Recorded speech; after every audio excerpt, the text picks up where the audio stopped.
Hello, hi.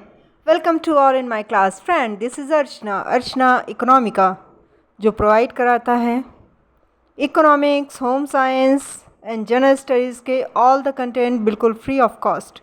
Friend, हमारा health education का home science का सीरीज़ कंप्लीट हो चुका है होम साइंस में ही, एंड आपका सीटेट एग्ज़ामिनेशन आने वाला है, उसमें भी आपका साइकोलॉजी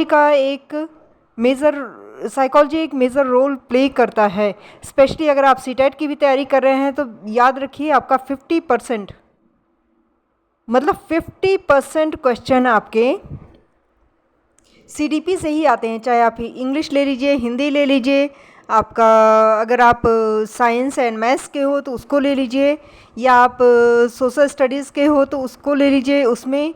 एंड आपके क्या नाम इसका, हिंदी इंग्लिश हो गया, सोशल स्टडीज़ हो गया, मैथ साइंस हो गया। एंड आपका फर्स्ट पेपर जो आपका आता है बेटा, चाहे आप पर्यावरण अध्ययन ले लीजिए, ईवीएस, किस मैथ्स का ले लीजिए, किसी भी चीज़ में ले लीजिए, आपका 50% सीडीपी मस्ट है, राइट। तो अगर आप सीडीपी फोकस करते हो तो 99.9% चांसेस है आपके सीटेट क्लियर हो जाएगा। बहुत इंपॉर्टेंट है। एंड आपके होम साइंस में तो ये रिलायबल है ही। TGT, PGT, PRT, SET examination, super TET, TET examination, state TET, C TET, किसी भी एग्जामिनेशन में बैठ रहे हो जहाँ सीडीपी से कंटेंट आपके क्वेश्चंस बनते हैं, उसके लिए ये वीडियो आपका मोस्ट इम्पॉर्टेंट है। ये सेशन जो चलने वाला है इसका भी हम सीरीज चलाएंगे, राइट। जैसे उसमें हमने हेल्थ एजुकेशन डाल दिया, वैसे इसमें हम साइकोलॉजी डालेंगे, सीडीपी डाल देंगे, राइट। तो सीडीपी में सारे कंटेंट आपके आ जाएंगे। So first of all channel को लाइक कर दीजिए, सब्सक्राइब कर दीजिए एंड शेयर कर दीजिए, क्योंकि अर्चना इकोनॉमी का एक आपका अपना चैनल है जो हर तरह के कंटेंट प्रोवाइड कराता है बिल्कुल फ्री ऑफ कॉस्ट। आपको एक भी चवन्नी किसी को देने की ज़रूरत नहीं है, राइट। एंड बस आप तैयारी कीजिए। एक ही रिक्वेस्ट है, आप प्लीज़ अपने सजेशंस दिया कीजिए so that I can change something. अगर आप जो चाहते हो या कोई स्पेशल टॉपिक आपको चाहिए कि हाँ मैम इस टॉपिक पे आप थोड़ा सा कंटेंट दीजिए, जो भी है, जो भी आपके डाउट्स हैं, प्रॉब्लम्स हैं, बताइए। बेटा मैं अपना मोबाइल नंबर किसी को नहीं देती हूँ, आप कमेंट कीजिए, I will contact you, right. फिर मैं आपको अपने साथ अपने ग्रुप में ऐड कर लूँगी, और इसलिए कमेंट ही एक ज़रिया है। आप कमेंट कीजिए और मैक्सिमम इन्फॉर्मेशन आप लीजिए, राइट। और क्लासेस हमारी जून से स्टार्ट हो जाएंगी, रेगुलर क्लासेस चलेंगी। एंड आपके सारा टीजीटी, पीजीटी, पीआरटी, सारा होम साइंस, इकोनॉमिक्स सबसे रिलेटेड क्लासेस चलेंगी। If you are interested to join this classes, आप प्लीज़ कमेंट बॉक्स में बताइए, right. So without wasting a time let's start. संवेग बच्चा, संवेग क्या होता है हमारा? संवेग देख लो, संवेगों का विभाजन, राइट। एक मिनट, कहीं कुछ और तो नहीं छूटा इधर में? नहीं, सही। पहले डेफिनेशन देख लेते हैं संवेग क्या है, राइट, फिर विभाजन पे आते हैं। चलो, संवेगों की प्रमुख परिभाषाएं। तो रॉस के अनुसार संवेग चेतना की वह अवस्था है जिसमें रागात्मक तत्व प्रधान होते हैं। याद रखना, रॉस रागात्मक तत्व, ऐसे मतलब कनेक्ट करके कोई डेफिनेशन याद नहीं कर पाता है, मतलब कर लेते हैं, हम ये नहीं कह रहे हैं, लोग रट लेते हैं। लेकिन अगर आप ऐसा है कि हाँ आप अंडरस्टैंड कर लेते हो, लिंक कर लेते हो, लेकिन रट नहीं पाते हो, तो आप लिंक करने की आदत डालो। तो रा से रागात्मक, रा से राग, रॉस ने रागात्मक तत्व की प्रधानता को बताया है, राइट। तो इन्होंने बताया है कि संवेग चेतना की वह अवस्था है जिसमें रागात्मक तत्व प्रधान होते हैं। वुडवर्थ ने क्या कहा है? संवेग व्यक्ति की उत्तेजित दशा होती है। वैलेंटाइन ने क्या कहा है? जब रागात्मक तत्व बढ़ जाते हैं तब संवेग जन्म लेते हैं। यही आपके जर्सिल ने क्या कहा है? जर्सिल कहते हैं किसी प्रकार से आवेश में आने, उत्तेजित हो जाने या भड़क जाने को संवेग कहते हैं, राइट। पीटीएम जी ने क्या कहा? इन्होंने संवेग को मनोशारीरिक कारणों से पैदा हुआ उपद्रव कहा है, करेक्ट। तो ये आप जो है कुछ डेफिनेशंस हैं, इन डेफिनेशंस से क्वेश्चन बनते हैं। 110% इसलिए एक ही साथ रखती हूँ ताकि आपको पिक्चर्स भी क्लिक करना चाहो तो आपको दिक्कत ना हो, राइट। और ये डेफिनेशंस ज़रूर लर्न कर लीजिए, ज़रूर, ये मेरा पर्सनल एडवाइस है बच्चा। राइट। सो अब चलते हैं आपके इस पे संवेगों का विभाजन। अब आते हैं संवेगों का विभाजन। वाटसन का विभाजन सबसे पहले हम देखते हैं, ठीक है ना। इसमें क्या होता है, अल्बर्ट नाम के छोटे बच्चों पर इन्होंने स्टडी किया, राइट। वाटसन जी ने, जेवी वाटसन, इन्होंने अल्बर्ट नाम के छोटे बच्चों पर स्टडी किया और वाटसन ने बताया कि शिशु में भय, क्रोध और स्नेह 3 प्रकार के संवेग होते हैं, राइट। 3 प्रकार के संवेग होते हैं। ब्रिजेस ने क्या कहा, ब्रिजेस का विभाजन कैसा होता है बेटा। ब्रिजेस ने बताया जन्म के समय उत्तेजना होती है, जब शिशु 3 माह का होता है तो आनंद और कष्ट होता है, 6 माह पर क्रोध, घृणा, भय होता है, 12 माह पर स्नेह और उल्लास होता है, 18 महीने पर ईर्ष्या होता है, 24 महीने पर हर्ष होता है, राइट। थोड़ा स्पीड के साथ ही चल रहे हैं क्योंकि कंटेंट में ज़्यादा देने के चक्कर में हूँ। हो जाएगा तो बार बार आप देख भी लोगे और टाइम कम लगेगा तो आपका रिवीजन भी अगेन एंड अगेन हो जाएगा। वीडियो अगर बड़ा हो जाएगा फिर रिवीजन करने में पूरा 1 घंटा निकल जाता है, राइट। ये मेरा मतलब मोटिव है। अब इस संवेगों के कुछ प्रमुख प्रिंसिपल्स होते हैं, हर चीज़ के प्रिंसिपल्स होते हैं भाई, तो संवेगों के भी प्रिंसिपल होते हैं। कुछ सिद्धांत कौन कौन से हैं, तो प्रमुख प्रिंसिपल्स कौन कौन से हैं देख लीजिए। जेम्स लैंग सिद्धांत, रट डालना बहुत क्वेश्चन, भर भर के क्वेश्चन बनते हैं इनसे। जेम्स लैंग सिद्धांत, संवेगात्मक व्यवहार संवेगात्मक अनुभव से पहले होता है।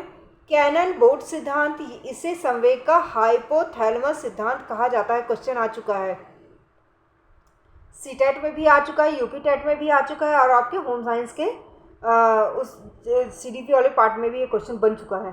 तो इसमें हाइपोथैलेमस सिद्धांत किसे कहते हैं, जो है कैनन बोर्ड के सिद्धांत को, हाइपोथैलेमस कैनन बोर्ड। और जेम्स लैंग, संवेगात्मक व्यवहार का संवेगात्मक अनुभव से पहले होता है, संवेगात्मक व्यवहार संवेगात्मक अनुभव से पहले होता है। इन्होंने बिहेवियर को जो है एक्सपीरियंस से पहले रखा है जेम्स लैंग ने। कैनन बोर्ड ने क्या किया, हाइपोथैलेमस सिद्धांत, इनके सिद्धांत को बोलते हैं। इन्होंने कहा व्यवहार और संवेग एक साथ घटित होते हैं। Point should be noted my Lord. James Lang ने बोला है कि संवेगात्मक व्यवहार अनुभव से पहले आता है, लेकिन इन्होंने कहा दोनों व्यवहार और संवेग एक साथ घटित होते हैं, जिसे बोलते हैं हाइपोथैलेमस सिद्धांत, करेक्ट, कैनन बोर्ड ने कहा। अब शेक्टर सेंगर क्या कहते हैं, इसे संवेग का द्विकारक सिद्धांत कहा जाता है, ठीक। तो ऐसे ही थोड़ा सा कर लें, शेक्टर सेंगर, सा 2 बार है, द्विकारक हो गया। देखो कनेक्ट करके आपको याद करना पड़ेगा। रट्टा मारना मतलब चॉइस में नहीं है, और रट्टे से कितना रट्टा मारोगे यार, इतने कंटेंट में क्या क्या रट्टे डालोगे, अंडरस्टैंड करना ज़रूरी है, तो लिंक करके करोगे तो अच्छा रहेगा। तो सेक्टर सेंगर द्विकारक सिद्धांत, 2 बार सा आ गया, 2 कारक सिद्धांत, जिसके अनुसार संवेगों का प्रकटीकरण शारीरिक उत्तेजना तथा संज्ञानात्मक समझ, इन 2 तत्वों पर निर्भर करती है, राइट। समझ में आ रहा है बेटा। ये इन्होंने संवेग के द्विकारक सिद्धांत दिए, किसने, शेक्टर और सेंगर ने। शेक्टर सेंगर ने बताया कि संवेगों का प्रकटीकरण शारीरिक उत्तेजना और संज्ञानात्मक समझ, अंडरस्टैंडिंग और फिजिकल उत्तेजना दोनों पर निर्भर करती है, करेक्ट जिगर। चलिए बच्चों, अब देखो संवेगों पर नियंत्रण की विधियां, कौन कौन सी विधियां हैं कि जिनके द्वारा हम अपने संवेगों पर नियंत्रण कर सकते हैं, राइट। तो विरेचन विधि, अरस्तु, ये रट डालो, ऐसे ही है कि किसने कौन सा विधि बताया है, राइट। तो विरेचन, अरस्तु, मार्गांतीकरण, फ्रायड, शोधन, फ्रायड, दमन, फ्रायड ने बहुत से दिए हैं, ऐसे रट डालो। देखो फ्रायड ऐसे, मार्गांतीकरण, शोधन, दमन, फ्रायड, मार्गांतरीकरण, शोधन, दमन, फ्रायड, मार्गांतरीकरण, शोधन, दमन, फ्रायड, और आपके विरोचन, अरस्तु, विरेचन एंड अध्यवसाय विधि, ठीक। तो कौन कौन सी विधि हो गई, विरेचन विधि अरस्तु ने दिया, मार्गांतरीकरण फ्रायड, शोधन विधि फ्रायड, और आपके दमन विधि फ्रायड, और अध्यवसाय विधि, करेक्ट। फिर आ गई आपके संवेगों की विशेषताएं, कौन कौन से कैरेक्टरिस्टिक्स होते हैं, कौन कौन सी विशेषताएं होती हैं, राइट। तो संवेग व्यापक होते हैं, व्यापकता होती है, स्थानांतरण होता है, व्यक्तिक भिन्नता होता है, परिवर्तनशीलता होता है, अनिश्चितता होता है, मति भ्रष्टता होता है, मूल प्रवृत्ति से जन्म होता है, या और मूल प्रवृत्ति से जन्म होता है, सुखद या दुखद होता है। इमोशंस जो हमारे संवेग होते हैं बेटा, ठीक है, सबको एक साथ देखिए चलो। संवेग जो होते हैं वो व्यापक होते हैं, उनका स्थानांतरण होता है, और इंडिविजुअल डिफरेंसेस होते हैं, परिवर्तनशील होते हैं, अनिश्चित होते हैं, मति भ्रष्टता होते हैं, मूल प्रवृत्ति से इनका जन्म होता है, और सुखद या दुखद होते हैं। करेक्ट। सामाजिक विकास, सोरेनसन सामाजिक, डेफिनेशन जरूर याद कर लेना। सामाजिक अवृद्धि और विकास का तात्पर्य है अपनी और दूसरों की उन्नति के लिए योग्यता वृद्धि। रॉस, सहयोग करने वाले लोगों में हम की भावना का विकास तथा उनके साथ काम करने की क्षमता का विकास तथा संकल्प सामाजिकरण कहलाता है। हॉलॉक ने क्या कहा? सामाजिक विकास का अर्थ है सामाजिक संबंधों में परिपक्वता को प्राप्त करना।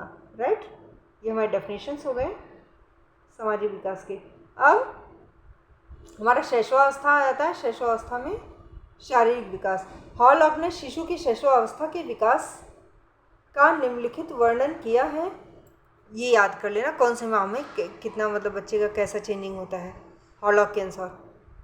प्रथम माह में शिशु किसी व्यक्ति या वस्तु को देखकर स्पष्ट प्रक्रिया नहीं करता, केवल रुदन, नेत्रों में गति दिखाई देती है। वह तीव्र प्रकाश और ध्वनि के फलस्वरूप प्रक्रिया करता है। दूसरे माह में वह किसी की आवाज़ सुनकर सिर घुमाने लगता है, दूसरों को देखकर मुस्कुराने लगता है। तीसरे माह में उससे कोई बात नहीं करता या ताली बजाता है तो रोते रोते चुप हो जाता है। कोई अगर उससे बात करता है तो रोते रोते चुप हो जाएगा, ठीक है ना। अगर कोई बात नहीं करेगा रोने लगेगा, ऐसा होता है। वो रो रहा है बच्चा, आप उससे बात करो, पुचकार रहे हो, आप रियलाइज़ करना। तो बेबी, छोटे छोटे बच्चे होते हैं ना, उनको देखना, वो रोते रहते हैं। आप हाँ बेटा क्या हो गया, व्हाट हैपेंड, कुछ भी आप बोलते हो तो वो चुप हो जाते हैं, अपनी माँ को पहचानने लगता है। तो ये क्वेश्चन बन चुका है बेटा कि कौन से माह में बच्चा अपनी माँ को पहचानने लगता है। तो कौन से माह में? तीसरी माह में। राइट, याद कर दो इसे। चौथे माह में आसपास आने वाले और उससे छोड़कर जाने वाले व्यक्ति की ओर देखता है, बोलने से मुस्कुराता है, खेलने से हंसता है। पांचवें माह में वह हंसने डांटने अर्थात प्रेम और क्रोध के व्यवहार में अंतर समझने लगता है। छठे माह में शिशु परिचित अपरिचित में अंतर करने लगता है। वह परिचितों के पास आना चाहता है परंतु अपरिचित से डरता है। शिशु बड़े के प्रति प्रायः आक्रामक व्यवहार करता है। बड़ों के बाल, कपड़े, चश्मा, घड़ी आदि खींचने लगता है जब 6 मंथ का बेबी होता है। राइट, आगे चलो। अब देखो बेटा, 9 मंथ में बच्चा क्या करता है? 9वें माह में दूसरे के शब्दों, हाव भाव, कार्यों का अनुकरण करने का प्रयास करता है। 1 वर्ष की आयु में शिशु घर के सदस्यों से हिल मिल जाता है। किसी की अनुमति काम को करने पर किसी अनुचित काम को करने पर बड़ों के मना करने पर मान जाता है। अपरिचितों के प्रति अपना भय तथा नापसंदगी दर्शाता है। 2 वर्ष की आयु में शिशु घर के सदस्यों उनके कार्यों में सहयोग देने लगता है। इस प्रकार की क्रियाओं से वह परिवार का एक सक्रिय सदस्य बनने का प्रयास करता है। फिर आपका 3 वर्ष की आयु में पास पड़ोस के अन्य शिशु बालकों के साथ तरह तरह के खेल खेलता है। खिलौनों के आदान प्रदान, विभिन्न कार्यों में परस्पर सहयोग के द्वारा वह अन्य बालकों से संपर्क बनाता है, उनसे सहयोग करके सामाजिक संबंध बनाता है। चौथे वर्ष के दौरान शिशु प्रायः नर्सरी विद्यालय में जाने लगता है, जहाँ पर वह नए नए व्यक्तियों, बालकों से मिलता है, उनके साथ सामाजिक संबंध बनाता है। इस अवधि में वह अपने नर्सरी विद्यालय के नए सामाजिक वातावरण में स्वयं को समायोजित कर लेता है। 5वें वर्ष में शिशु में नैतिकता की भावना का विकास होने लगता है। वह जिस समूह का सदस्य होता है उसके द्वारा स्वीकृत प्रतिमानों मानकों के अनुरूप अपने को बनाने का प्रयास करता है। 6ठे वर्ष में शिशु प्राथमिक विद्यालय जाने लगता है, जहाँ पर वह नया दोस्त बनाता है। राइट, चलो अब आपका हमारा आ गया भाषा विकास, लैंग्वेज डेवलपमेंट। अभी मैंने लास्ट वीडियो में बताया था ना लैंग्वेज डेवलपमेंट के बारे में। तो भाषा की सबसे छोटी इकाई स्वनिम होती है।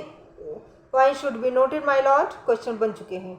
भाषा की सबसे छोटी इकाई स्वनिम, थ फ च स्वनिम ध्वनियाँ हैं। भाषा की सबसे छोटी सार्थक इकाई रूपम। रूबिल ने बच्चों के रुदन को आपातकालीन शोषण माना है। भाषा की दृष्टि प्रारंभिक बचपन सबसे संवेदनशील अवस्था है। हकलाना तुतलाना कोई बीमारी नहीं बल्कि भाषा विकार है। करेक्ट।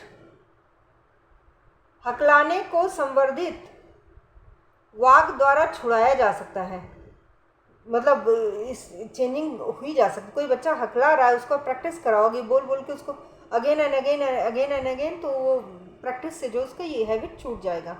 बालक में शुरुआती शब्द विशेषण होता है। बालक की शुरुआती भाषा रुदन बड़बड़ाना हाव भाव से शुरू होता है। 2 वर्ष के बालक लगभग 2 शब्दों के 50 वाक्य बोलते हैं। भाषा विकास के सिद्धांत। चॉम्स्की, भाषा की क्षमता जन्मजात होती है।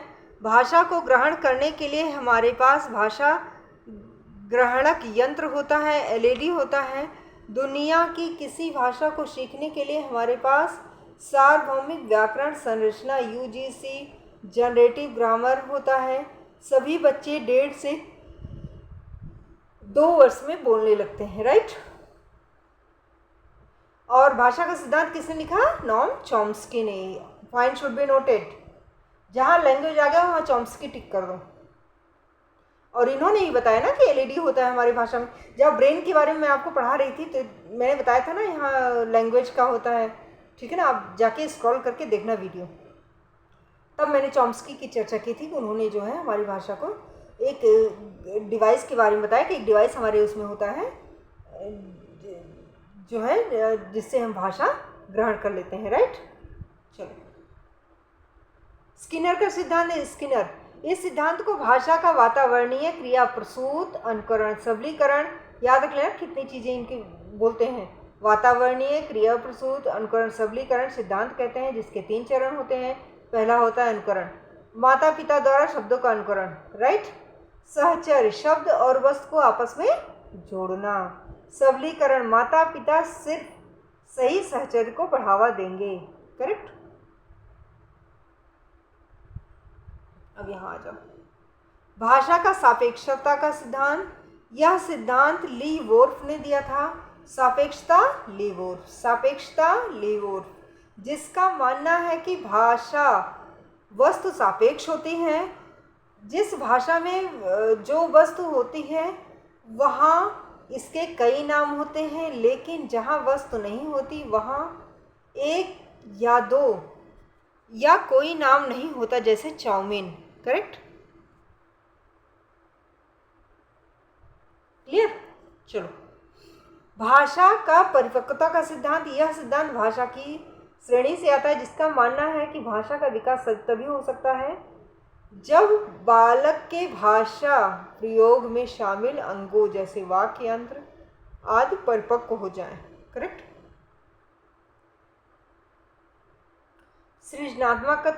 सृजनात्मकता का सिद्धांत।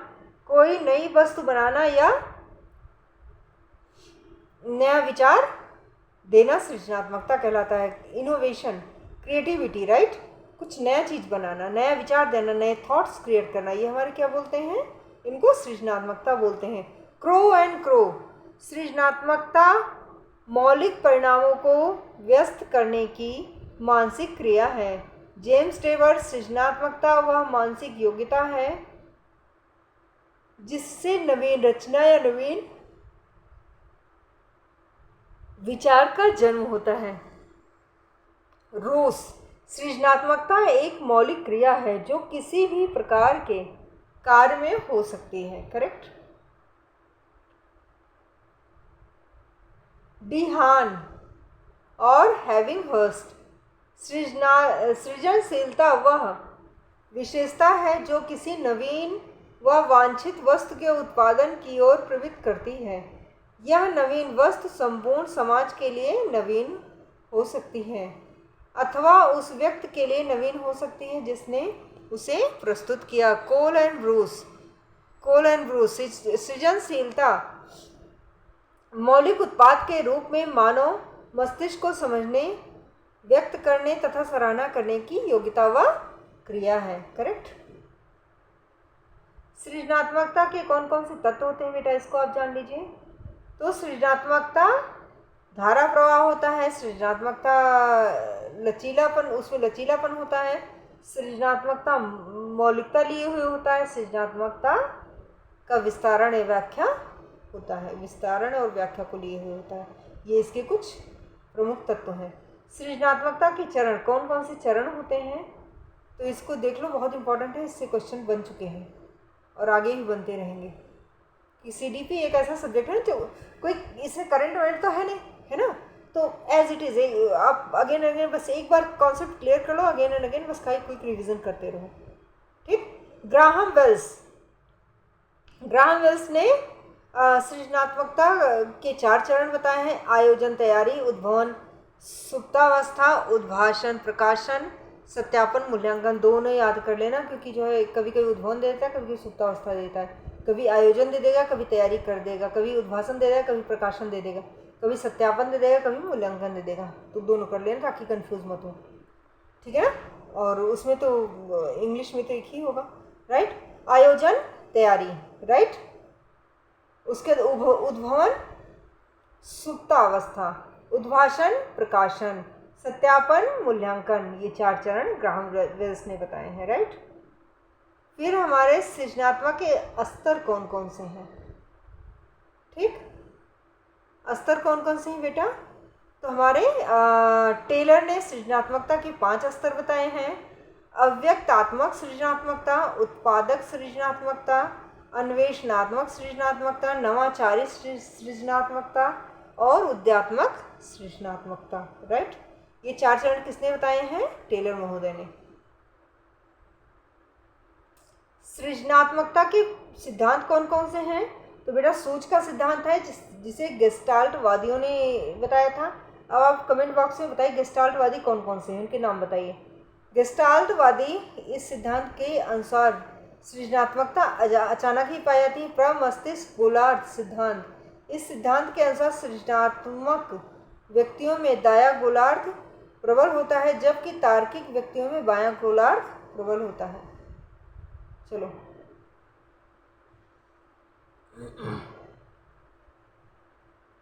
प्रमुख बिंदु ये कौन कौन से होते हैं बेटा। टॉरेंस ने सृजनात्मक बालकों के 84 क्वालिटीज बताए हैं, 84 गुण बताए हैं, याद रख लेना। टॉरेंस ने 84 गुण बताए हैं। सृजनात्मकता की ब्रेन स्टॉर्मिंग या मस्तिष्क उद्वेलन विधि के जनक ओसबॉर्न है। हर एक लाइन इंपॉर्टेंट है। टॉरेंस ने कितने गुण बताए सृजनात्मकता के, 84। सृजनात्मक के ब्रेन स्टॉर्मिंग या मस्तिष्क उद्वेलन विधि के जनक ओसबॉर्न है। गिलफर्ड और टॉरेंस ने सृजनात्मकता के 4 परीक्षण बताए हैं। कौन कौन से हैं, 3 डिब्बों से, इसमें क्वेश्चन बहुत सारे बन चुके हैं। ठीक, तो इसको अच्छे से पढ़ लो। 3 के डिब्बों से परीक्षण, सेकंड उत्पाद सुधार परीक्षण, थर्ड वृत्त परीक्षण, फोर्थ चित्त निर्माण परीक्षण। इसके अलावा भारत के वीके पासी और बाकर मेहंदी ने सृजनात्मकता के परीक्षण बताए हैं, राइट।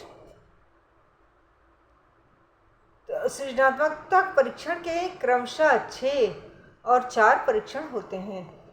तो ये बेटा आपका रहा सृजनात्मकता के सिद्धांत और आपके संवेग आ गए, भाषा आ गया, ठीक है ना, काफ़ी चीज़ें हमने कवर की।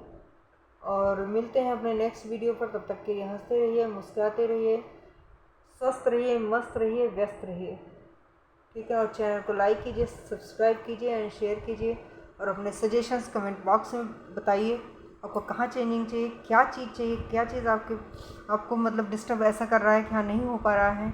आई will always help you. So तब तक के लिए हंसते रहिए, मुस्कुराते रहिए। Bye bye, see you all.